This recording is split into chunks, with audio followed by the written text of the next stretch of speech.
Magandang araw po sa inyong lahat. Ah, Narito na naman po ako sa inyong harapan at ako'y ah,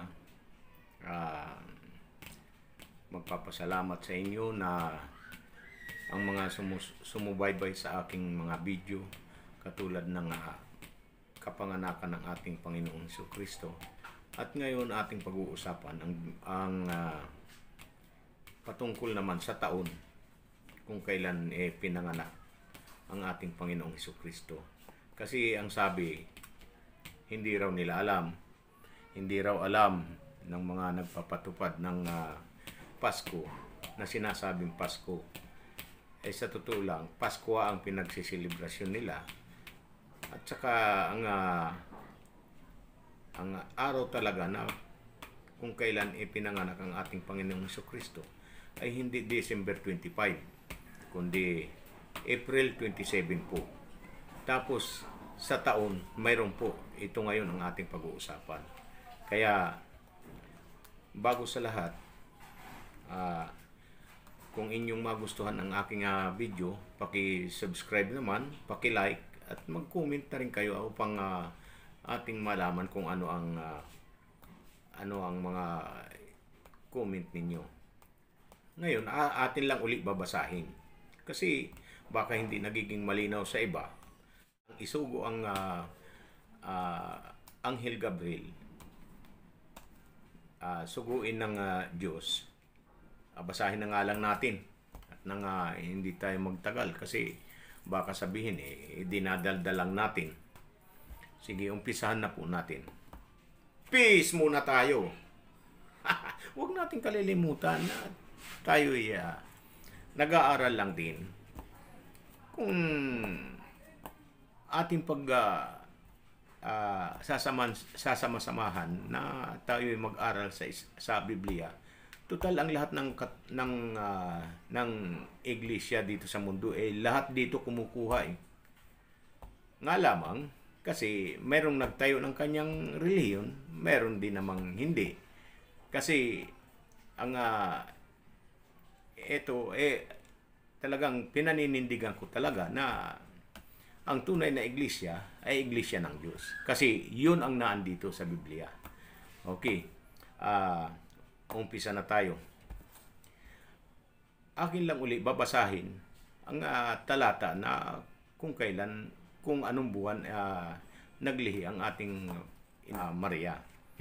Nang ika-6 na buwan nga sinugo ng Diyos ang Anghel Gabriel sa isang bayan ng Galilea, ngalay Nazaret, sa isang dalagang mag-aasawa sa isang lalaki na ang kanyang ngalay Jose, sa angkan ni David at Maria ang pangalan ng dalaga. At pumasok siya sa kinaroroonan niya at sinabi, "Magalak ka, ikaw na totoong pinakamamahal, ang Panginoon ay sumasa iyo. Datapwat siya ay totoong nagalumihanan sa sabing ito." At inisip sa kanyang sarili kung anong bati kaya ito.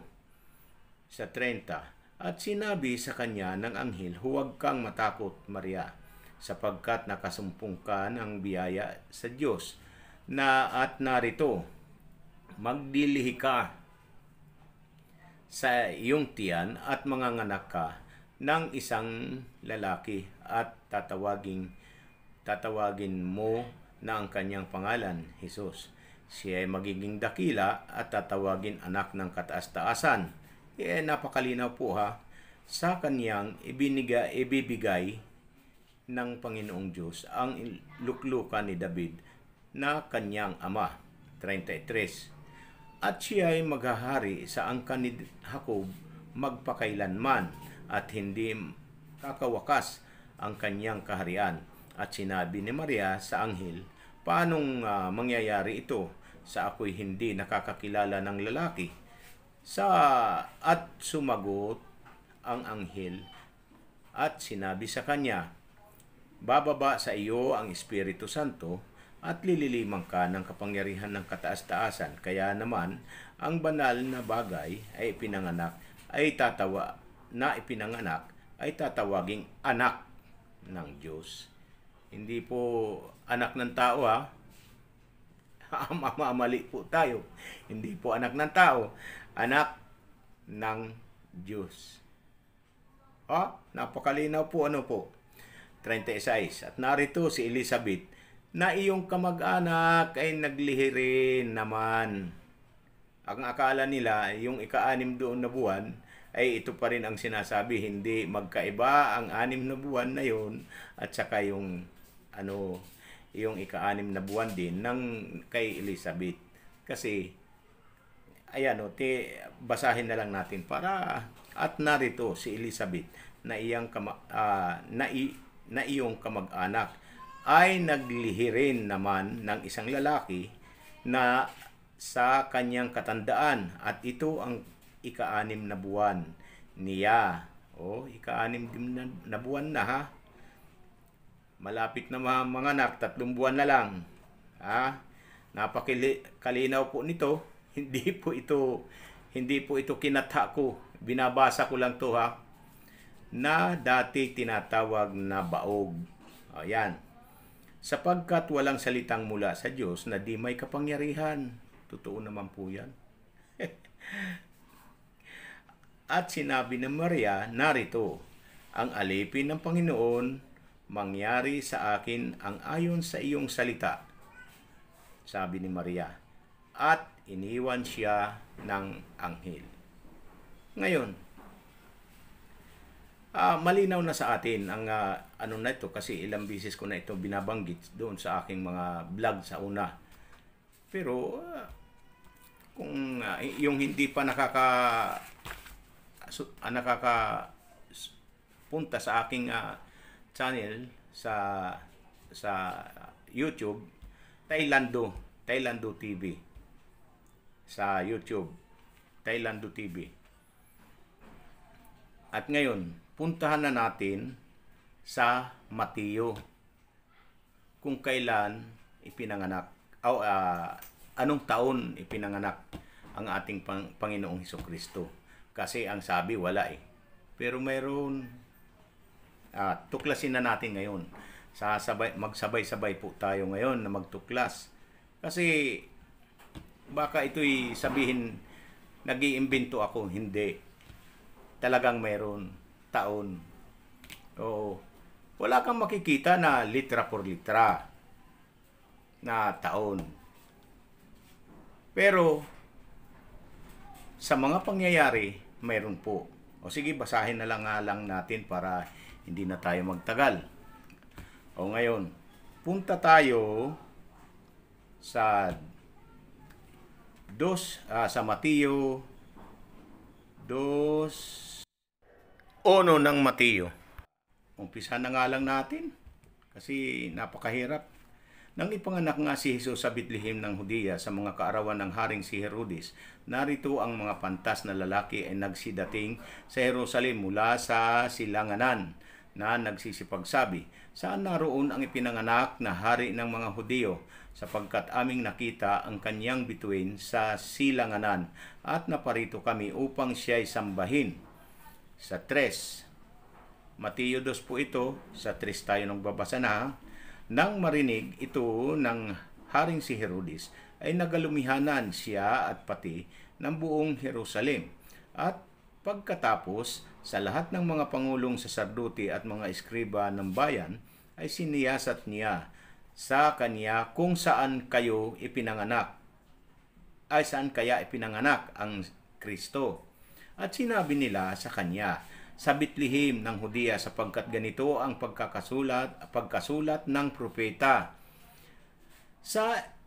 At ikaw, Bethlehem, sa pang-6 ha, at ikaw, Bethlehem, na lupa ng Huda, at sa anong paraan ay hindi ikaw ang pinakamaliit sa mga pangulong bayan ng Huda, sapagkat mula sa iyo lalabas ang isang gobernador na siyang magiging pastor ng aking bayan, Israel.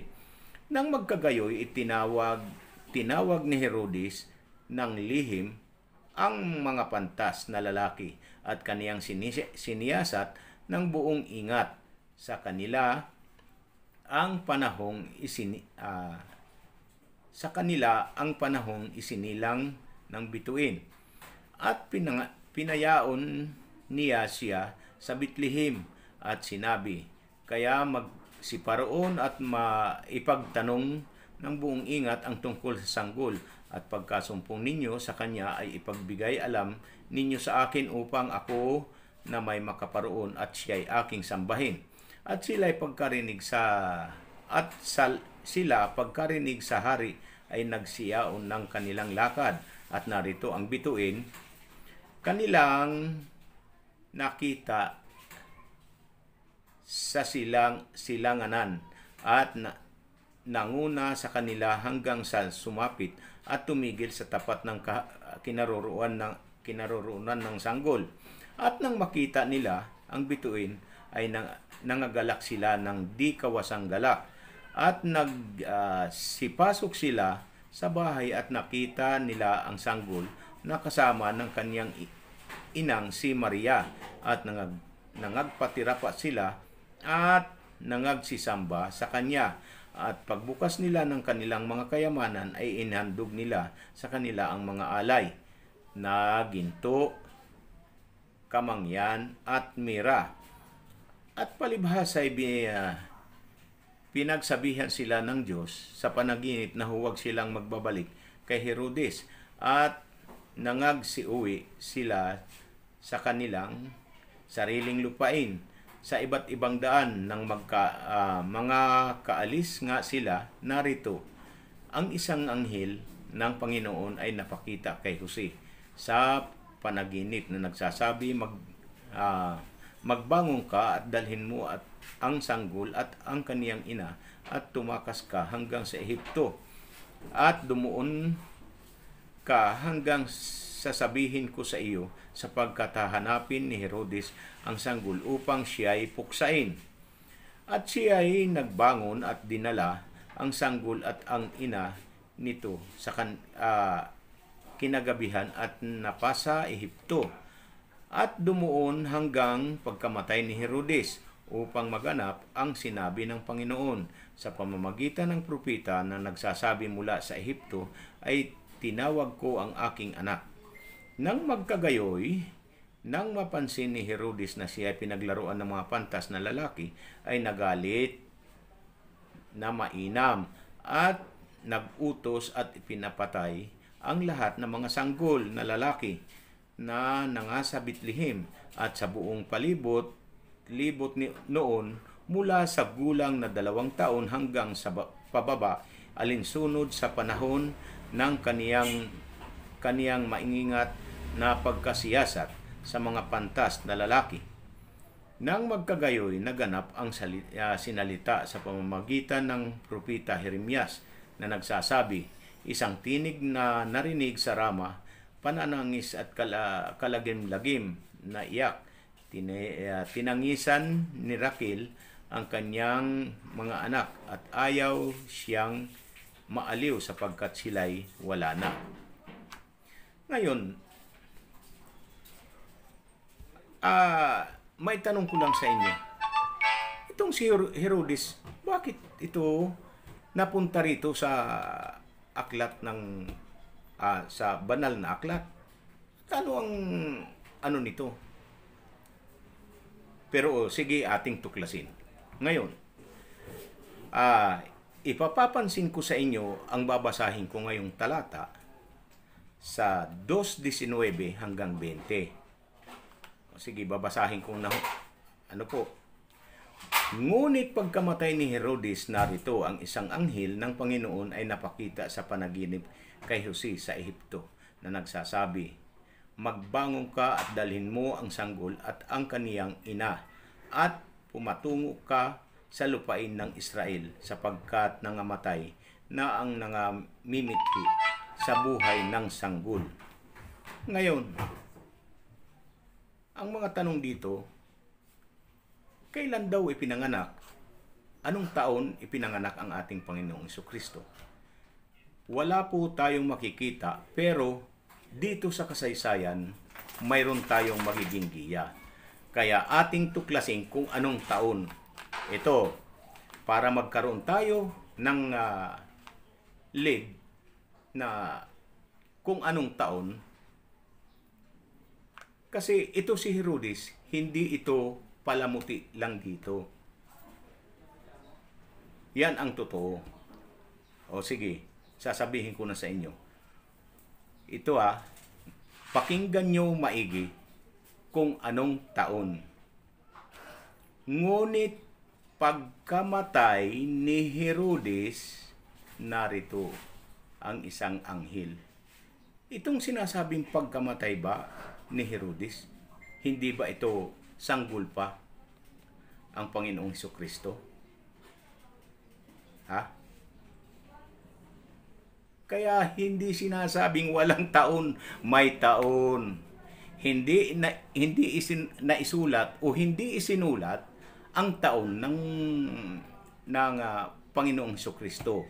Pero dito naman sa kasaysayan, dito sa ngunit pagkamatay ni Herodes, ito ang nagsasabi na sakop doon sa taon kung kailan namatay si Herodes, yun din ang taon ng pinanganakan ng ating Panginoong Hesukristo. Malinaw na sa inyo, no? Hindi sinasabing wala, mayroon. Kaya yung sinasabi ko pa noon sa mga una kong vlog, mayroon taon. Mayroon taon. Ngunit pagkamatay ni Herodes, narito ang isang anghel ng Panginoon ay napakita sa panaginip kay Jose sa Ehipto na nagsasabi, magbangon ka, sanggol pa ba? Magbangon ka at dalhin mo ang sanggol. Ito yan, sanggol pa ba o malaki na? Sanggol pa. Wala pang isang linggo yata ito Wala pang isang buwan. Kahit pa masakop sa isang buwan o 2 buwan, sakop pa rin sa taon pagkamatay ni Herodes. Kaya sasabihin wala, meron. Alamin natin. Kayo na ang umalam kung kailan namatay si Herodes, yun ang taon na ipinanganak ang ating Panginoong Jesucristo. Kaya hindi maaring wala, mayroon. Kaya ngayon, naging malinaw na sa inyo kung kailan na taon. Kasi pwede nyong i-search nyo sa Google kung kailan ipinanganak o kung kailan namatay si Herodes. Yon ang taon na ipinanganak ang ating Panginoong Hesukristo. Kaya sa inyo na nagtapos nitong aking video, malalaman ninyo ngayon kung anong taon. Kasi kung kayo'y interesado dito sa aking iblinag na ito, hindi kayo titigil hanggat hindi nyo nalalaman kung anong taon. Pero sa akin, alam ko na siyempre. No. Ngayon, kayo na ang mag-search kung anong taon. Pero binibigyan ko kayo ng lead kung anong taon Anong taon namatay o anong taon ipinanganak ang ating Panginoong Jesucristo. Dahil dito sa kamatayan ni Herodes. Kasi ang kasaysayan nitong ipinapatay ang mga bata, ito'y yung ipinapatay ang lahat ng mga sanggol na lalaki na nga sa Bethlehem, ito'y maitatatak. Dito lang din ako na dito sa pagkapatay na ito, dito lang din ako nagbase na mayroon taon.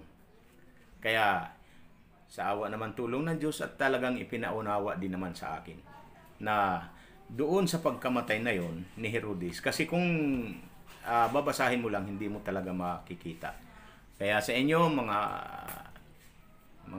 kasangkayan, mga kaibigan, maraming salamat po sa inyong lahat sa inyong panonood sa aking mga video. Sana'y inyong katuwaan na tapusin ang bidyong ito. Maraming salamat po sa inyong lahat. Baboy! Peace tayo! Yun ang pinakamaganda sa atin. Maraming salamat po. Bye-bye!